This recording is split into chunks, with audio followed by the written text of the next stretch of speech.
Hi again, Gregg, the News Tribune in Houston. What did we learn today? Well, one, the Texans are pretty bad. They have third-string quarterback rookie Davis Mills, yet he went 14 for 14 to start the game when the Seahawks were actually trailing in the first quarter 7-0. What we learned today is that the Seahawks are now playing the way they wanted to months ago offensively, and that's running the ball.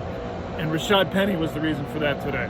You remember Rashad Penny, the maligned running back, injury-filled for 4 years, in the final 5 games now of his rookie contract. Career high day today, 137 yards, 16 carries, 2 touchdowns, all his career best.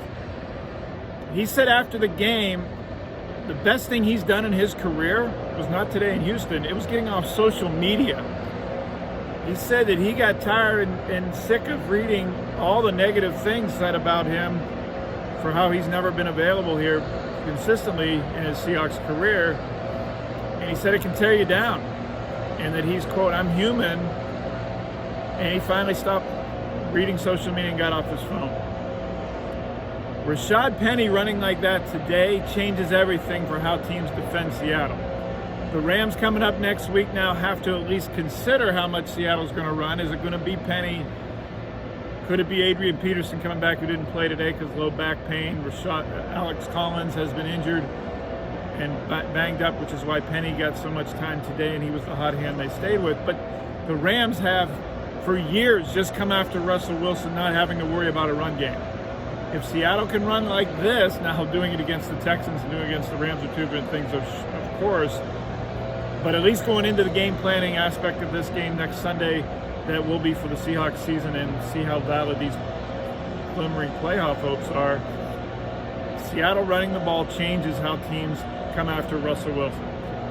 He wasn't sacked today by a young and some formidable pass rush for Houston. No sacks, first time since week 15 last season. And that's because the Seahawks ran for 193 yards, their most since week 7 of last year, 200 against Arizona. Changes everything when they run. It makes defenses play them honest. The pass rushers have to wait for, oh, is this a run? And Mike going to have to go find Rashad Penny and try to bring him down instead of just going straight line at Wilson.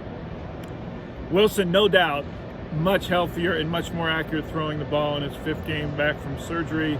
He's now past that 8-week mark that his surgeon said he would likely miss 8 weeks. Well, now he's 9+ weeks. He absolutely showed that he, one, is healthy and more accurate thrower, therefore the offense is running more efficiently, but 2, he came back too soon.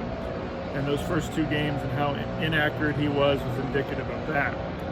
Tyler Lockett, he just blows my mind.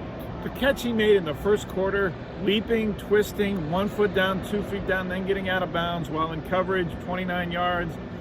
Another catch on the sideline, similar to that, dragging his toes, 29 more yards. He is incredible. The coordination it takes, I've said this before, try to take a Nerf football in your backyard and do some of the catches he makes while dragging his toes. Try to keep your toes inside any line of anywhere. I asked him after the game about that skill specifically. He said, I don't really practice it during practices, but in walkthroughs and in practice, I just kind of anywhere on the grass try to drag my feet or tap my toes in, not necessarily behind to any line, but he says it's almost accidental or subconscious to him by now. Pete Carroll after the game said that he is like Lance Allworth. He's that graceful and skilled. Lockett didn't know who Lance Allworth was, the 1960s San Diego Chargers wide receiver in the Hall of Fame now, nicknamed Bambi for how graceful he was. Lockett is exquisite. He had 137 yards and air yards in passes of 20 yards or more, according to NFL Next Gen stats. That's the most in the league this season on catches in a game of passes thrown 20 yards or more in the air. Wilson was 4 of 7 on deep balls, 20 or more yards to Lockett today, blowing the tops off of defenses. You saw the touchdown at the end of the first half. Houston's trying to guard against the big play with a minute left in the half from midfield. Wilson scrambles around, Lockett in an improv route, breaks it deep and beats not 1 but 2 Texans to the end zone, and Wilson hits him for a 55-yard touchdown, 16-10 game. changed everything, broke a 10-10 tie, and the Seahawks were on their way. Defense again, second week in a row, they didn't allow any points in the second half, and they did it by taking away Houston's run game, making them, as Tyler Lockett said, be one-dimensional, and that's what they wanted to do against Davis Mills. Mills, as I said, started 14 for 14. He was 11 of the next 26. And that's because he didn't have a run game. Houston ran only for 63 yards.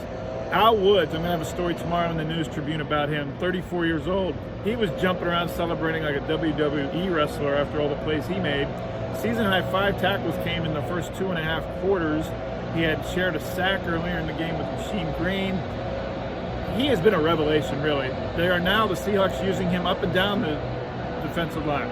Not just over the nose guard as a nose tackle, or not over the center as a nose tackle as he was in his first iteration with the Seahawks a couple of years ago. He is now a more versatile piece that they are moving and schematically changing on offenses, and it's working. 5th time in 7 games, the Seahawks have held a team to 95 yards or fewer rushing. Al Woods is 34 years old. I talked to him outside the locker room after the game. He said, get out of here with this 34-year-old business. I can play. And I'm showing it. He says it's the best he's ever felt in December and playing the best he ever has this time of the year. He took last year off for COVID because he had a baby daughter at home and he wanted to protect her. And it is paying off hugely for Seattle. One of the real unsung heroes of their defensive turnaround the last couple of months, Al Woods. I'll get out of here with these blowers behind me in the stadium in Houston. All my coverage is at thenewstribune.com. On Twitter at GBellSeattle. We're about to find out this week when they play the Rams how real this Seattle push to the playoffs is.